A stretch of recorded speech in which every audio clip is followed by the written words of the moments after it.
Okay, this is practice E, number 2. We have a golf ball being hit up at an angle of 25 degrees. We don't know how fast it's going, and it's going to move 301.5 meters. So my first step is to draw the problem out.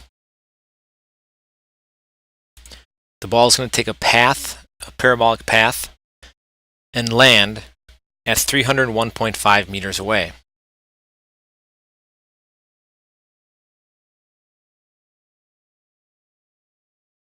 Because this problem is going to ask me about the maximum height, I'm going to label 3 different positions on this problem, 1, 2, and 3. And then I'll list all the information I know about the problem. The change in x from the beginning to the end is 301.5 meters.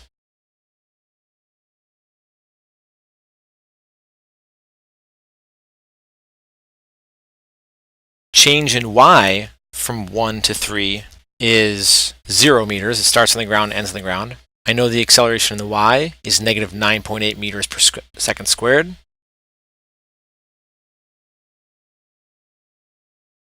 And the angle was at 25 degrees.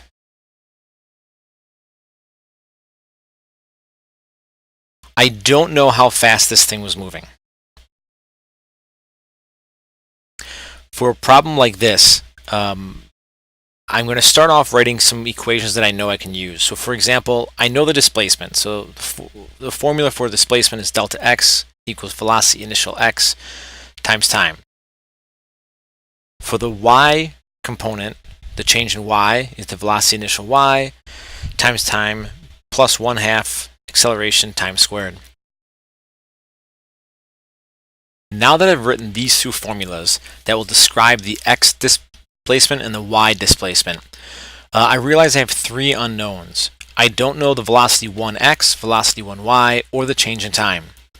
But I do know that velocity 1x and velocity 1y are related to each other.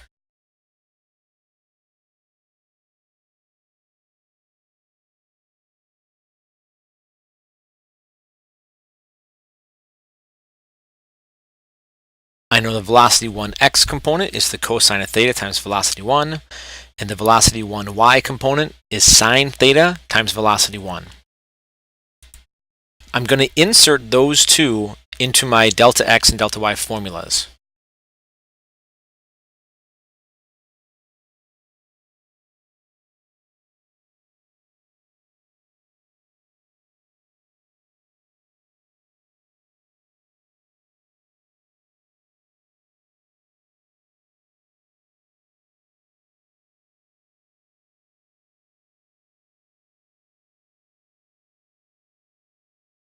I'm color coding the equations to try to help you see where I'm inserting the equations into.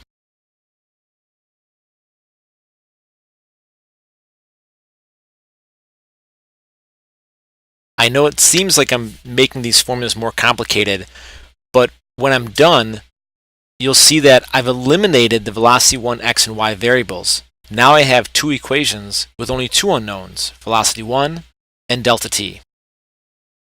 I'm going to solve that first equation for v1. I can divide both sides by cosine theta times delta t.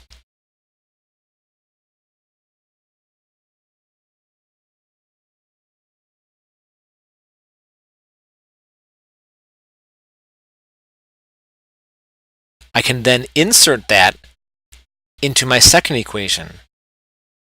So delta y equals sine theta, and instead of putting v1, I'll put in the new formula I just made, delta x divided by cosine theta times delta t.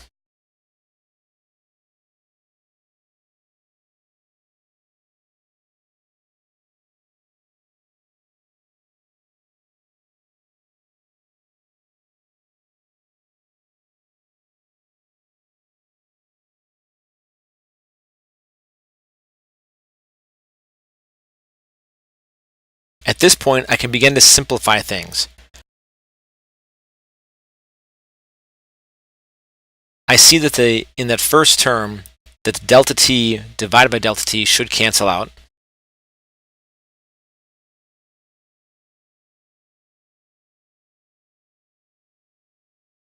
With this formula, I now have only one variable, delta t. I know everything else. I know the change in y, and I know my angle, I know the change in x.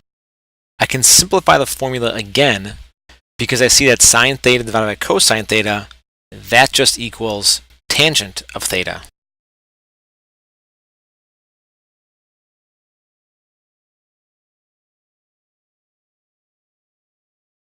Now at this point, all I have to do is solve for delta t.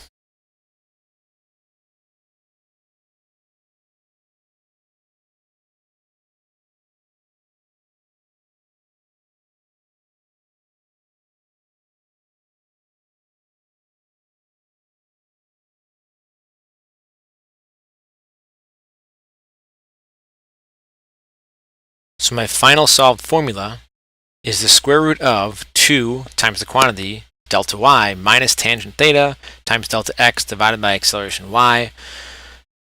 That all equals delta t. I will now put all my numbers in and solve for the time it takes for this object to go from spot number 1 all the way to spot number 3.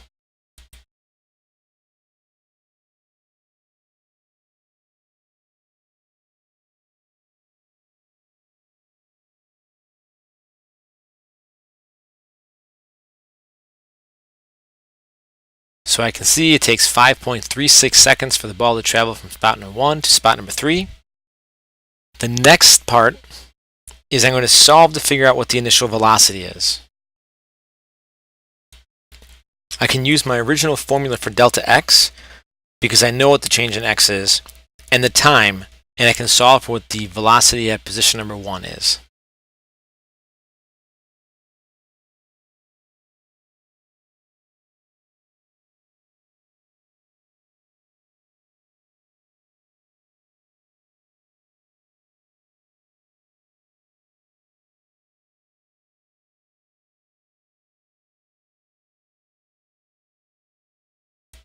I find that the initial velocity of this golf ball is 62.1 meters per second.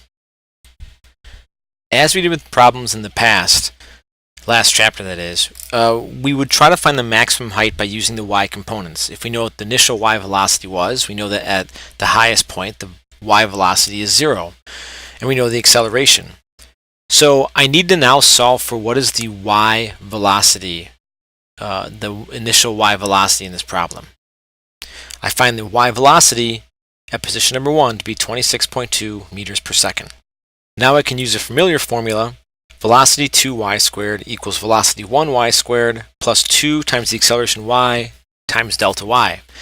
In this example, delta y is going to stand for, or will equal y2 minus y1. Because y1 is 0, essentially my delta y is telling me what is the change in height from the beginning to the highest point.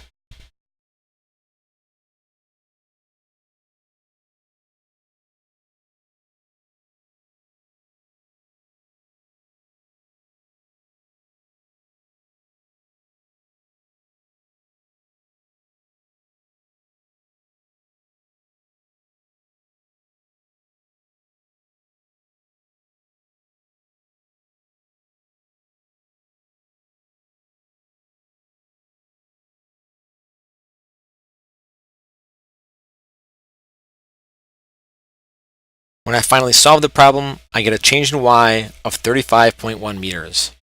That means the ball's maximum height was 35.1 meters. This was a complicated problem because we didn't have that initial velocity.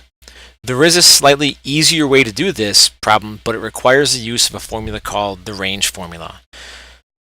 Look for another video describing how to find the range formula. Although it's completely optional to use, it is not necessary. It's just an alternate way of doing problems.